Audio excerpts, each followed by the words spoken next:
जय यीशु। सजीव वाहिनी दैनिक प्रेरणा में आप सबका स्वागत है। प्रभात और रात, मॉर्निंग एंड नाइट। प्रियो, यशाया 21 अध्याय का 11 और 12 आयतें हम देखो। दुमा के विषय भारी वचन। शेर में से कोई मुझे पुकार रहा है, हे पहरुए, रात का क्या समाचार है? हे पहरुए, रात की क्या खबर है? पहरुए ने कहा, भोर होती है और रात भी। यदि तुम पूछना चाहते हो तो पूछो, फिर लौटकर आना। आमीन। दुमा क्या है? प्रियो, यह एक प्रतीकात्मक शब्द है।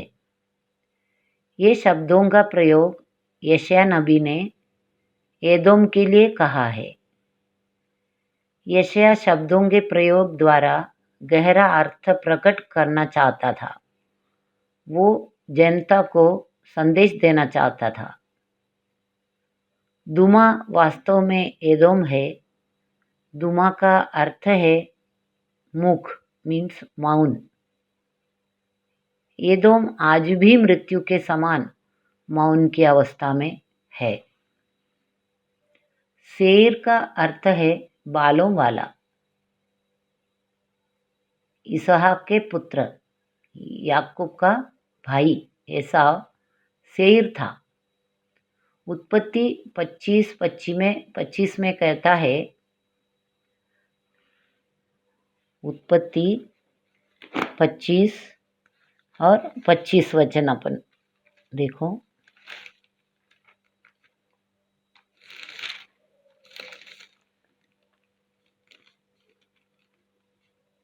पहला जो उत्पन्न हुआ वह लाल निकला और उसका सारा शरीर कंबल के समान रोममय था, इसलिए उसका नाम एसाव रखा गया।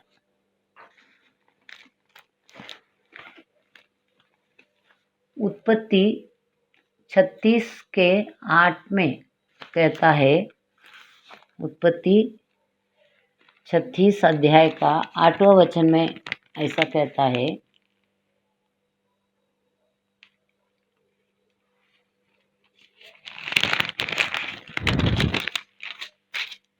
एसाव जो एदोम भी कहलाता है, सेईर नामक पहाड़ी देश में रहने लगा।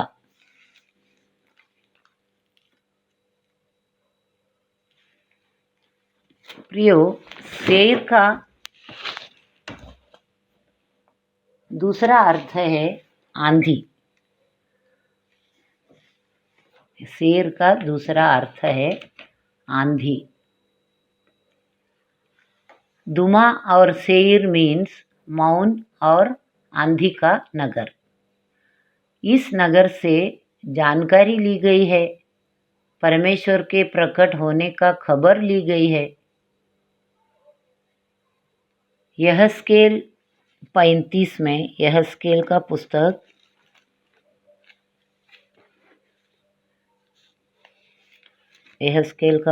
35 अध्याय का 7वां वचन में ऐसा कहता है, इस रीति में सेईर पहाड़ को उजाड़ ही उजाड़ कर दूंगा और जो उसमें आता जाता हो मैं उसका नाश करूंगा। ये परमेश्वर का वचन है प्रियो। इसलिए यहाँ क्या कहता है, हे पहरुए, रात का क्या समाचार है? हे पहरुए, रात की क्या खबर है? पहरुए कौन है, ये भी हमें देखना है। पहरुए मतलब कौन? पहरुए के बारे में यहस्केल 3 अध्याय का 17 वचन में ऐसा लिखा है, हे मनुष्य के संतान, मैंने तुझे इस्राएल के घराने के लिए पहरुआ नियुक्त किया है। तू मेरे मुंह की बात सुनकर उन्हें मेरी ओर से चिताना।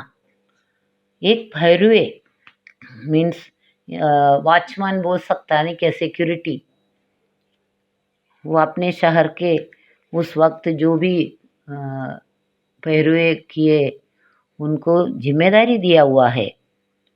परमेश्वर कहता है मेरे मुंह का बातें सुनकर जनता को मेरी तरफ से चिताना, ऐसा कहा है। तो यहाँ एदोम में सांसारिक लोग रहते थे। एदोम के लोग परमेश्वर को त्याग दिया था उस वक्त। 12 वचन में ऐसा लिखा, पहरुए ने कहा भोर होती है और रात भी, यदि तुम पूछना चाहते हो तो पूछो, फिर लौट कर आना। प्रियो, प्रभात और रात दोनों का आगमन हो रहा है। परमेश्वर के प्रजा सूर्योदय और एदोम के लिए सूर्यास्तमय। कुछ लोगों के लिए ये महिमा के कारण है और दूसरों के लिए दुख का कारण है। पहला पत्रस का पुस्तक, पहला पत्रस